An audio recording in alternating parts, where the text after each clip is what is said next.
know what time it is. Ask the Attorney Friday. Every week, our legal expert joins us to answer questions the layperson has about the law. And to just give you an idea of how sought after he is, just last week, you were interviewed by the LA Times about the Aurora shooting trial. Joining us live now is Phil Harding. He's Colorado's best legal expert and the founder of Harding and Associates. So you gave an interview. They keep calling you about this trial. Yeah, well, you know, everyone wants to know about it. It's an interesting case. Yeah.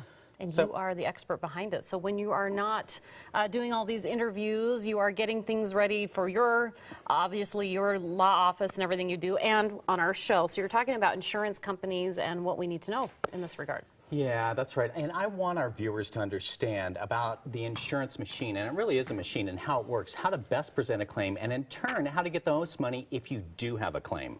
Okay, so what's first? What are we covering? All right, you need to know that it's against Colorado law for the other side to take your statement if you have personal injuries within 15 days after the accident. Now, they can talk to you about property damage, but it's illegal for them to take a statement about your accident or personal injuries within 15 days if you're receiving medical care. So why is that? Explain why. Here it is. The people at our Capitol that make our laws know that the other side's insurance company will want to get information that will make them pay as little as possible. Now, the other side's insurance company has two jobs. Remember, two jobs: protecting their insured, that person who ran into you, and making money for their company. And guess what? You're neither one of them, so don't make a statement. This is what's going to happen. The other side's going to call you, and they're going to say, we've accepted liability, which means they're saying, we're at fault, and we just want to make sure that you're okay. So will you give us a statement? And you feel like, wow, I guess I've got nothing to hide. I should. Someone's calling to see how I'm doing. Not the case. Yeah, don't make that statement. And here's a graphic to tell you why. They ask about the accident, and they make you guess about how fast you're going. You know, they make you, I mean, the first thing. So what they do is they say, how fast were you going? You know, was the other car going? And you say, wow, you know, it felt like they were going 50 miles an hour. And they use that? They actually take that down? But in reality, they may find out through, all cars have these black boxes, and they're called EDRs.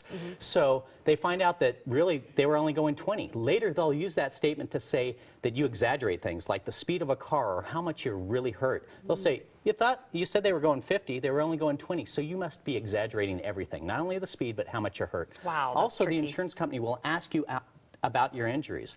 And they'll say, tell us about your many hurts, right? This is right after the accident, so you don't know all of them.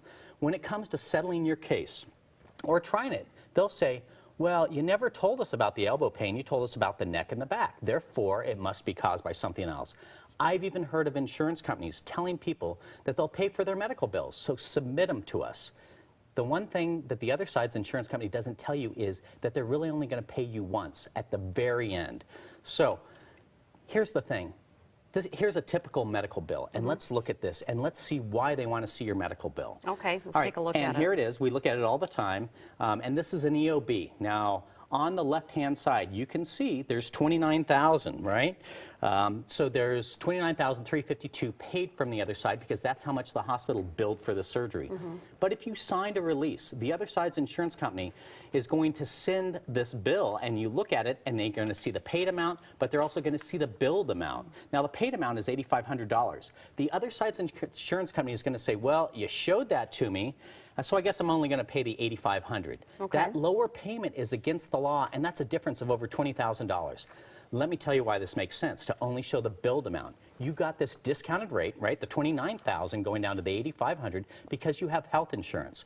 When you settle, the other side's insurance company is not going to pay you back for the years and years and years of health insurance premiums, right? So if they didn't pay for it, they don't get it. Thus, they're not entitled to the discount rate. This is known as the collateral source doctrine. It's big words, but what it means is the other side does not get to benefit from the collateral source discount. In this case, the collateral source is your health insurance's work. Now, one last word of caution. If you send your medical bills to the other side thinking that they're going to pay them, two things could happen. Number one, that bill is not paid, right? Because they only pay at the very end, and it may go on your credit report. Number two, if that bill that came out is not sent to your health insurance within a certain amount of time, your health insurance might say, I don't have to pay it. you didn't submit it in a timely fashion. This is all really good information that I wish I would have known when I got in a car accident. I did everything wrong. So we have one more thing to cover, one more thing that you should do. Yeah, here's the thing. Be honest. Don't try to hide anything like a pre-existing condition. In fact, if you had a pre-existing condition, you may be entitled to more compensation, not less. If your condition made you more susceptible to an injury or made it harder for you to fully recover, you may get more compensation. So, if you do have a doctor that knows you before and after the accident, go to that same doctor. I mean, he's the one that people are going to want to talk to determine your pre- and post-accident condition. Finally, never talk about settling your case until you're done treating.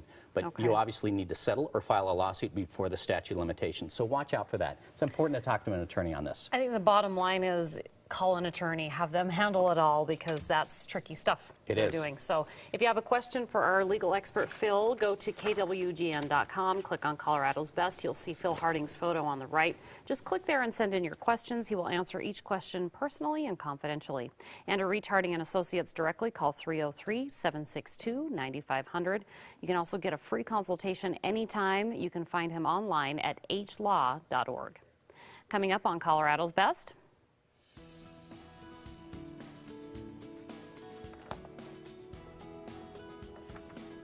I think we're going to skip that. It's a new PBS documentary.